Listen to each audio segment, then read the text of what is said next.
Nag-invade ako dito sa pagkakataon na to kasi level 3 pa lang yung taon yung Joy. Tapos ako level 4. Eh, siyempre, pagka ganyan mga Doy, lamang tayo dyan. Tapos andito naman yung room namin. Kaso mukhang tagilid manong kayong ko. Nanood lang yung Johnson na yun. Mali pala yung wrong moves ko doon. Madaldal ka eh. Nakakahiya kasi. Cameraman, bakit ko Nakita ko yung Wonder Joy na nagki-clear dito sa mid. Kaya pinuntahan ko siya. Kaya lang laking gulat ko dito sa pagkakataon na to mga Doy. Ang galing din talaga ng pana ng Selena. Parang sinalo ko lang talaga yung tabon. Naunsa naman eh. Namayagpag na talaga yung Wonder Joy dito. Kalain mo naman na yan, mga kakampi ko. Pinasok lang talaga yung taon niya sa tore. Sabay alis na parang wala lang gid yung taong may tabo. Ang galing magtago ng Selena Gomez dito. Hindi ko talaga yung taon siya nakita mga Doy. Hindi ko talaga yung taon siya nakita.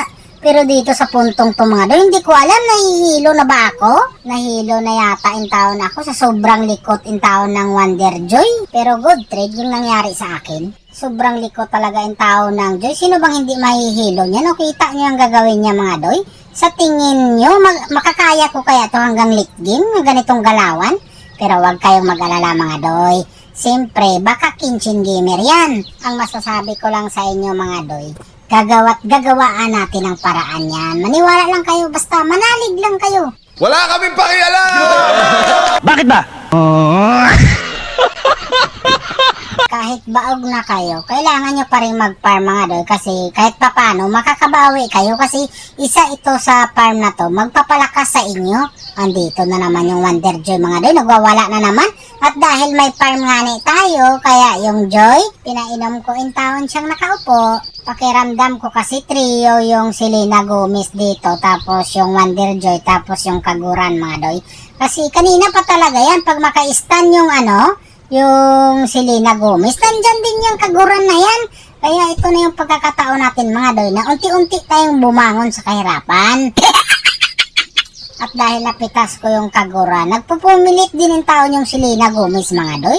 At dahil nagpupumilit siya, nagpupumilit din ako. Napakan ko tuloy yung taon siya sa TV ko. Tapos andito na naman yung Wonder Joy mga Doy.